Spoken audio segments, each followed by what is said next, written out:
waan salaam dhamaan saaxiibada ku xiran janaalkeena bidaaya aad ayaan idinkaga mahadcelinaa sida wanaagsan aad ula socotaan muuqaaladan bartaan soo dhigo soo dhawaada saaxiibayaal maanta waxaan rabaa inaan idin wadaago xog iyo xaqiiqo inuu gaar ah jalaaga caanka ah Rock Star Yaashka Soomaalidu dabaaldegay sanad guurada dhalashidiisa 38aad balse intaan ugu dagal muuqaalkii waan ka codsanaa jalaal ku soo birto sidoo kale muuqaalka laagi noo saar si share gareeyo la wadaaga asxaabtaada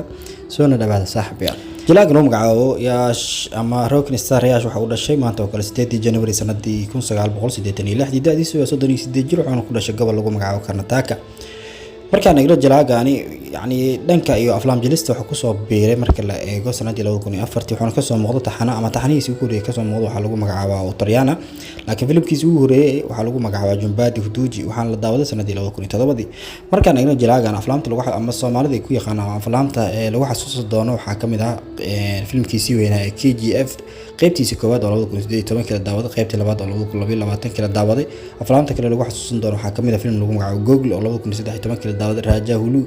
ama Raja Huli film lagu magacaabo 2015 kala daawaday sidoo kale filmka lagu magacaabo Masterpiece oo asagana la daawaday sanadii 2013 markaan eegno xaqiiqooyinka laga diiwaan geliyay ilaa 5 xaqiiqo ayaan ka eegi doonaa jalaaga lagu magacaabo Yaash Abi waxa uu ahaan jiray la yiri qof darabalka ah mid kamid ah basaska dawladda uu leeyahay ama ay leedahay waxaanu ka shaqeynaa tan sanadii 2014 waxaana xusid mudan jalaagan sidoo kale inuu fankiintii ku soo biiray 2004 intaas ilaa 2014 duq waxa uu ka shaqeynayay yani basaska ama darawal uu ahaa oo kama uusan fahanaynin shaqadiisa markaan eegno xaqiiqooyin kale xaqiiqada labaad waxa la leeyahay jalaaga lagu magacaabo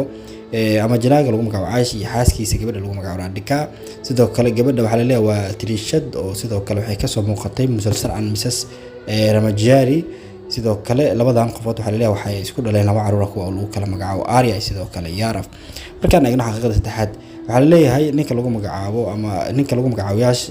waxa jira mid kamid ah boodhikaaradiisa ama boodhikaarkiisa ugu weyn oo lagu magacaabo Ram waxa uu qayb ka siiyay taxanaha filimka lagu magacaabo KGF1 waana kaabalaadka filimkaasi ama kaabalaadnimo ayuu ku jiro waxaana sidoo kale xusid mudan inuu ka caabiyay qaab jilinka filimkaasi oo kaga soo muuqan lahaa